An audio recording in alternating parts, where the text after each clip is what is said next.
There was a ship going someplace. It was a Norwegian ship. Perhaps it was going back to Norway, carrying the hides of 163 cable cars as part of the world commerce deal. Ah, trade. One country exchanging goods with another country, just like in grade school. They traded a rainy spring morning in Oslo for 163 cable car hides from San Francisco. This is a passage from A Confederate General in Big Sur by Richard Brautigan. And when I read this passage, I hear Richard's voice in my head because I did spend a little bit of time with Richard Brautigan when I was a child. My father was Keith Abbott, who later took on a Zen name, so he became Keith Kumison Abbott, and that was his artistic name.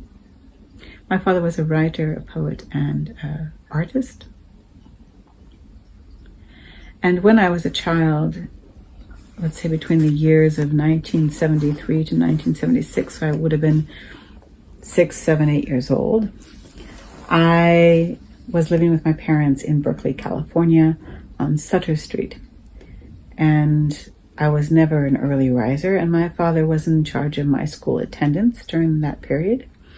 And he would not wake me up in the mornings, so I would get up and get myself ready for school, and then I would knock on his door to his study where he would be writing, and I would request my note because my father had a stack of prefabricated excuse notes on his desk, and so he would hand me one. It would say, "Please excuse Persephone's tardiness for X, Y, or Z," and then I'd go off to school. However, during the days when Richard Brautigan was in San Francisco, my father would say to me, "Well, you're not going to school today. We're going to San Francisco and hang out with Richard Brautigan." And so this passage of A Confederate General in Big Sur, when it talks about the cable car hides, is a very whimsical passage with a very fanciful notions of altering, let's say, the American pelt industry activities, from selling animal hides to selling the hides of cable cars. And of course, cable cars were quite iconic even in the 60s when the novel A Confederate General in Big Sur was being written. And the idea really of the cable cars makes me think of the buffalo and the killing of the American buffalo and the near extinction of the American buffalo. And Richard transforms this into cable car hides. And I think to myself, well, are there enough cable car hides? Are cable cars going to become extinct? Or just how do you skin a cable car? And should we arrange a protest for these culling of cable cars? And all these kinds of questions that arise in my mind are pretty much along the lines of the conversation that I was hearing when I was hanging out with Richard Brautigan and my father in San Francisco in the early mid 1970s. There's a character in Confederate General Big Sur called Lee Mellon, and Lee Mellon is based on a real person.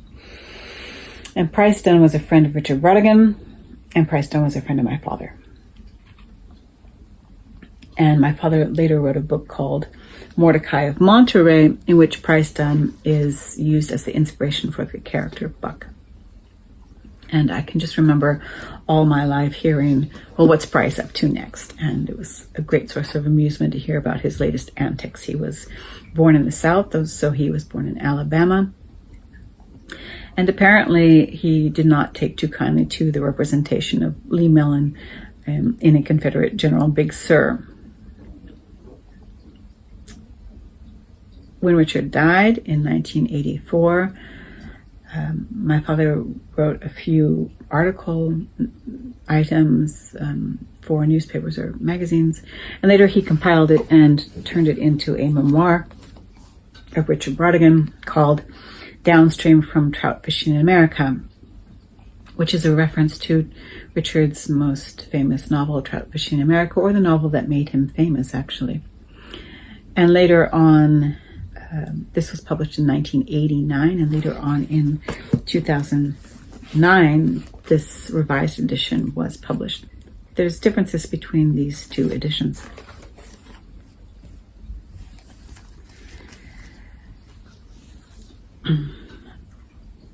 I have a memory of going to Richard's house in Bolinas, and again, it must have been in the early mid 70s. And Richard's house in Bolinas was quite a gloomy place, and I remember being there at the time of the monarch butterflies, and the trees in front of the house were full of monarch butterflies. And inside the house, upstairs, there were some rooms that weren't really being used, and they were full of old clutter from the previous owners of the house, never really been cleared out. Sort of people bought houses with everything in it. And there was a room with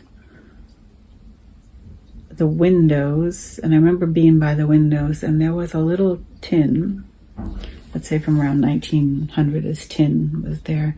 And inside the tin, when I opened it up, there was a necklace. And I remember Richard saying to me, well, do you like the necklace? And I remember saying yes. And he said, well, you may have the necklace. And it's actually something that I still have. I still have this little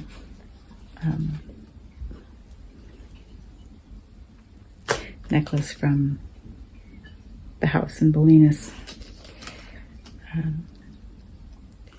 I have a few other memories of him. But I really enjoyed editing or revising my father's book, Mordecai of Monterey, because it really is about his friendships. Although Richard's not in Mordecai of Monterey, the people that are there in characters evoke memories for me. And when I read Confederate General from Big Sur for the second time, it also triggers memories of the discussions and the types of ideas that I heard as a child.